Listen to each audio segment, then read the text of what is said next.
Welcome guys to my new video and in my new channel which is अरिन शिक्षा and आपका बहुत बहुत स्वागत है। ये मेरी पहली वीडियो है यूट्यूब पे and I am very excited about that. हम अपने चैनल पे क्या करने वाले हैं, हम सबसे पहले फ्रंट एंड डेवलपमेंट कोर्स देखने वाले हैं अपने चैनल पे। उन पे जो लैंग्वेजेस होंगी हम वो सीखेंगे, लेकिन उससे पहले हम फ्रंट एंड और बैक एंड डेवलपमेंट के बीच का डिफरेंस देखेंगे और जो फ्रंट एंड लैंग्वेजेस यूज़ होती हैं उसके कुछ पॉइंट्स देखेंगे जो इंपॉर्टेंट पॉइंट्स हैं। So let's start. सबसे पहले हम डिफरेंस देखने वाले हैं front end back end development का। तो सबसे पहला डिफरेंस फ्रंट एंड का क्या है कि यूज़र डायरेक्टली इंटरेक्ट करता है इंटरफेस से। बेसिकली हम व्हाट्सएप चलाते हैं, काफ़ी हम सोशल मीडिया ऐप्स चलाते हैं, हम कोई भी वेबसाइट पे जाते हैं, हम फॉर्म भर रहे हैं कम्पिटिटिव का, हम डायरेक्टली हम क्या करते हैं, हमें बैक एंड कोड से कोई मतलब नहीं होता। We are clicking on the button and the functionalities हमें पता होती हैं and we know the functionality of that, और हमें ये नहीं पता होता कि बैक एंड कोड कैसे वो चीज़ परफॉर्म कर रहा है, हमें उससे कोई मतलब नहीं होता। सो मतलब यूज़र, इसका बेसिकली एक सिंपल मीनिंग क्या है कि यूज़र इंटरफेस से डायरेक्टली इंटरेक्ट करता है। ओके, सेकंड, जब अगर यूज़र इंटरफेस से डायरेक्टली इंटरेक्ट कर रहा है तो basically is a client side application. Okay, third is language. हम लैंग्वेज कौन सी यूज़ करते हैं? HTML यूज़ करते हैं, CSS यूज़ करते हैं और जावास्क्रिप्ट करते हैं। JavaScript front end and back and दोनों के लिए यूज़ होती है। फ्रंट एंड डेवलपमेंट का मेन ऑब्जेक्टिव होता है रिस्पॉन्सिवनेस एंड करेक्टनेस। रिस्पॉन्सिवनेस में हम क्या शो करते हैं? बेसिकली आप देखो कि हमारा UI फास्ट लोड हो रहा है, नहीं हो रहा, स्लो तो नहीं हो रहा। स्टैटिक एंड डायनेमिक वेबसाइट्स का नाम आपने पेजेस सुने होंगे कि हमारी वेबसाइट लैपटॉप पे अगर ओपन हो रही है या हमारे मोबाइल या टैबलेट पे ओपन हो रही है तो वो अपने आप ही डायनामिकली वेब पेज एडजस्ट कर ले उस पूरे साइज को, पेज को। तो this is a responsiveness and this is also come in correctness. Both the main objective basically responsiveness and correctness. Fifth point is CSS framework. हम जो सबसे ज़्यादा फेमस फ्रेमवर्क है वो बूटस्ट्रैप है, सेकंड फाउंडेशन है and बुल्मा is also CSS framework.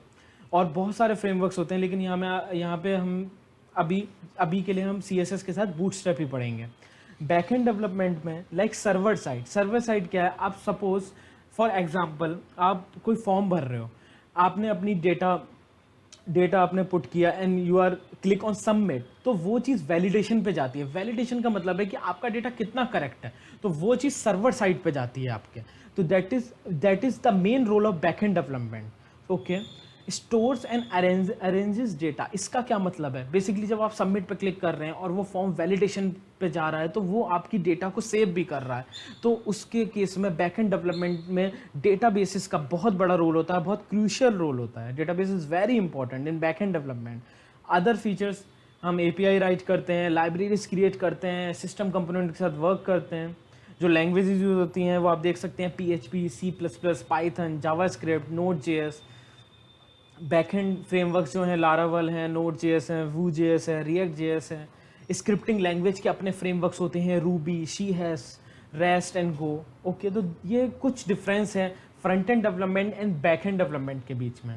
Okay, इससे आपको करेक्ट विजुलाइजेशन होगा। बेसिकली ये मैंने पिक डाली है कि यूज़र किससे इंटरेक्ट करता है। यूज़र खाली फ्रंट एंड से इंटरेक्ट कर रहा है, और जो बैक एंड है वो बेसिकली एक इन डेप्थ लॉजिक है जो हम अपने फ्रंट एंड पे शो करते हैं। ओके, अब हम कुछ पॉइंट्स देखेंगे HTML के अराउंड। हम अगले वीडियो से हम HTML कोर्स शुरू करने वाले हैं, तो हम ये सारे पॉइंट्स हम फिर से रिकॉल करेंगे। लेकिन कुछ पॉइंट्स क्या हैं? Basically a first full form hypertext markup language एक स्क्रिप्टिंग लैंग्वेज है। क्यों यूज़ होती है? अब बेसिक डेफिनेशन कि वेब पेज क्रिएट करने के लिए, कंटेंट स्ट्रक्चर क्रिएट करने के लिए। क्योंकि अगर स्ट्रक्चर नहीं होगा, स्ट्रक्चर के अंदर कंटेंट नहीं होगा, तो हम कोई भी फंक्शनलिटी कैसे परफॉर्म करेंगे? तो basically it is use for creating a web page and structure of the web page. बहुत सारे एलिमेंट्स होते हैं, बहुत सारे टैग्स होते हैं। आई गेस 72 टैग्स हैं HTML5 में राइट नाउ, और बहुत सारे नए टैग्स इंट्रोड्यूस हुए हैं, बहुत सारी एट्रीब्यूट्स, फंक्शनलिटी इंट्रोड्यूस हुई हैं, तो हम सारी देखने वाले हैं।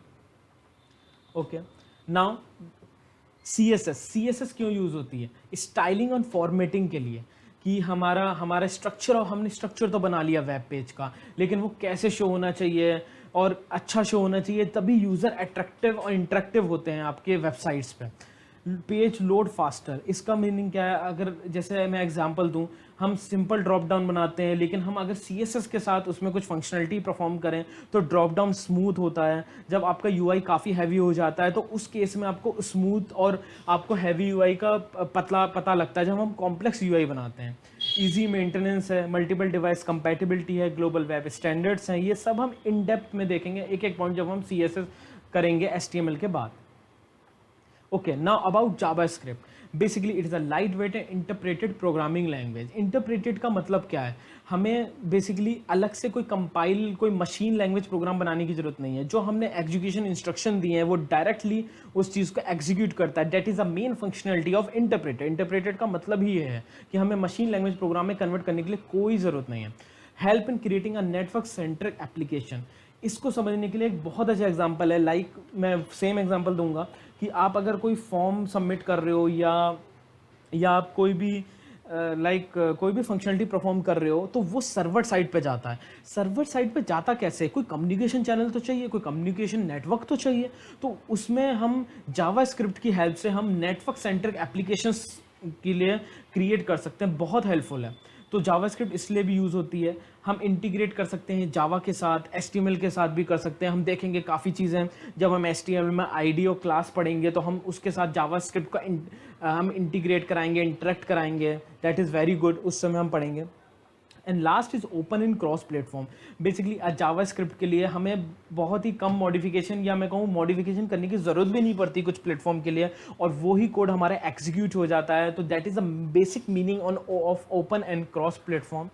सो गाइस, इस वीडियो के लिए इतना ही। एंड हम नेक्स्ट वीडियो से अपना HTML कोर्स शुरू करने वाले हैं। तो हम बेसिक बिल्कुल ग्राउंड लेवल से, ग्राउंड ज़ीरो लेवल से शुरू करने वाले हैं। तो हम नेक्स्ट वीडियो में हिस्ट्री ऑफ HTML देखेंगे। सो thanks for watching guys, and I hope you like my video. Yeah, thank you.